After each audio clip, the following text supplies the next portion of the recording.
What is going on, Panthers fans? Are we finally getting the respect we deserve, or are the national analysts still sleeping on our squad?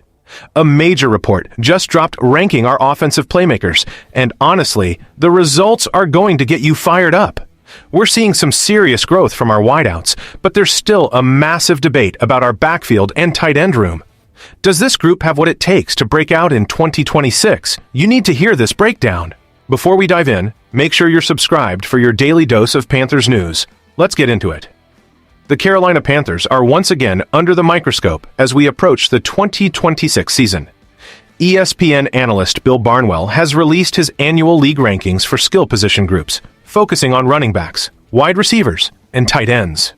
For our team, the news is a familiar mix of modest progress and lingering questions. After being ranked next to last in this specific category entering the 2025 campaign, sitting only ahead of the Tennessee Titans, the Panthers have managed to climb 3 spots. We currently sit at number 28, which officially places the team in the bottom 5 of the NFL. This ranking, while an objective improvement, highlights the ongoing challenge of building a high-octane supporting cast around quarterback Bryce Young. Barnwell's analysis serves as a stark reminder that while there are individual sparks of talent, the overall room has struggled to find consistency across the board for several years. It has been a long time since this franchise held a top-tier standing in these categories. You have to look all the way back to 2021 to find a top 10 ranking. Since then, the trajectory has been inconsistent, moving from 18th in 2022 to the depths of the league rankings in recent seasons. Now, as we look toward the 2026 season, the focus shifts to whether the current offensive pieces can elevate their play to defy these low expectations. The conversation regarding our skill positions remains dominated by the search for reliability and explosive production. As fans who live and breathe this team, we know that the path to success requires consistent output from the playmakers in the backfield and out wide. While the current ranking is a cold reality, the focus is now squarely on the potential for growth. We must keep pounding and see if these specific individuals can actually change the narrative in the upcoming year. The most compelling aspect of this narrative involves the emergence of Tetairoa McMillan. As Bill Barnwell noted, the Panthers successfully extracted a significant return on their 2025 8th overall draft pick. McMillan's rookie campaign was defined by his athleticism, which allowed him to create separation against even high-end cornerbacks.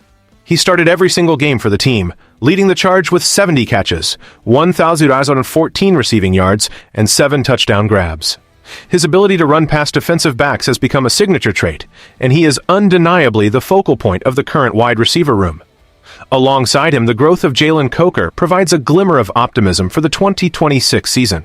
Although Coker began his rookie year on injured reserve due to a hamstring issue, his production from Week 11 onward was undeniably impressive. If you prorate his late-season performance to a full 17-game schedule, his numbers would fall just short of a 1,000-yard season.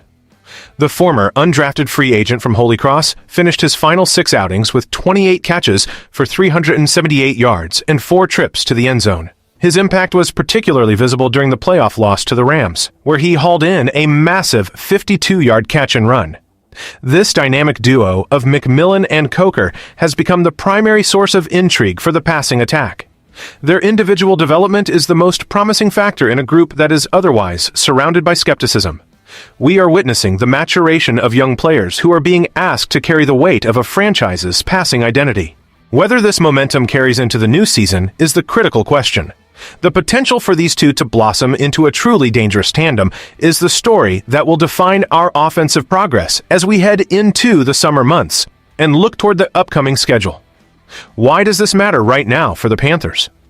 The core issue facing this offense is the lack of balance, as the running back and tight end positions have struggled to reach the same level of impact as our young receivers. Barnwell's assessment points out that Chuba Hubbard, who hit career highs of 1,366 scrimmage yards and 11 touchdowns in 2024, saw his status shift after losing the RB1 job to Rico Dowdle around midseason. The situation was further complicated by offensive line injury issues that prevented the backfield from finding a consistent rhythm. Furthermore, the organization has yet to see Jonathan Brooks in action, as the player remains a massive question mark heading into his rotation role. The lack of production at tight end is equally concerning, with the team ranking 30th in receiving yards from that position during the previous season. Additionally, 2024 first-round wide receiver Xavier Legette finished the year ranked 110th in yards per route run, adding to the list of areas where internal improvement is necessary. This matters because the offense cannot rely solely on the growth of McMillan and Coker to move the chains.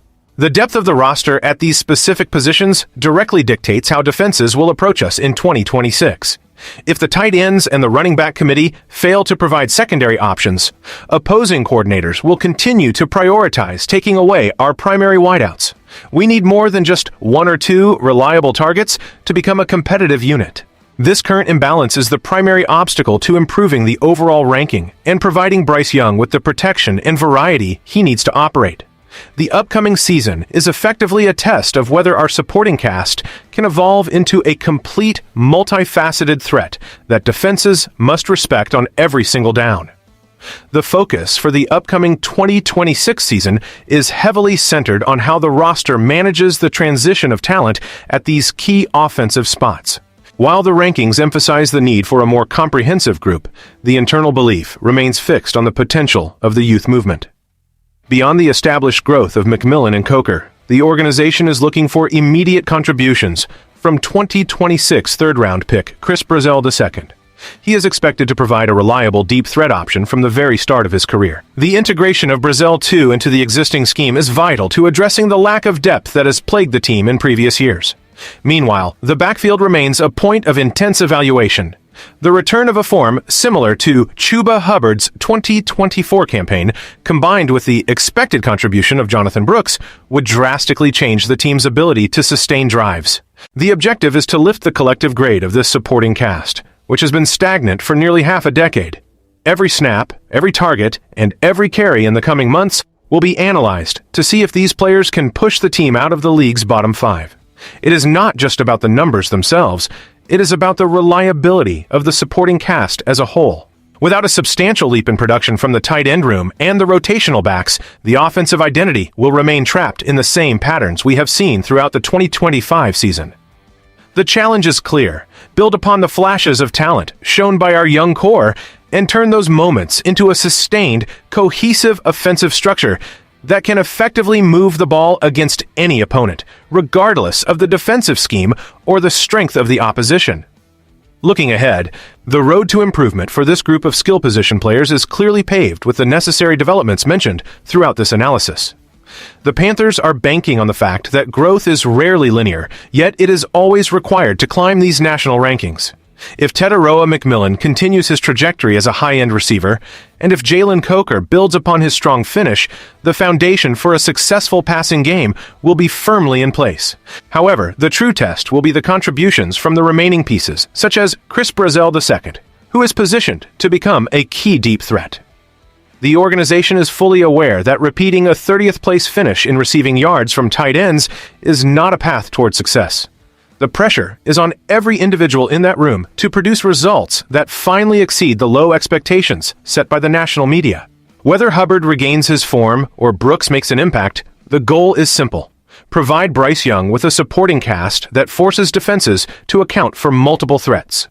If these specific improvements occur, the next version of these rankings could look entirely different a year from now.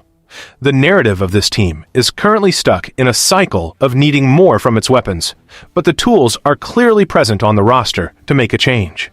We have covered the facts, the rankings, and the reality of where our playmakers stand. Now, it is time for the team to translate this potential into on-field performance during the 2026 season. We will be here to track every single development as it unfolds. Make sure to subscribe to the channel and stay updated as we follow the Panthers' journey to prove these rankings wrong on the field.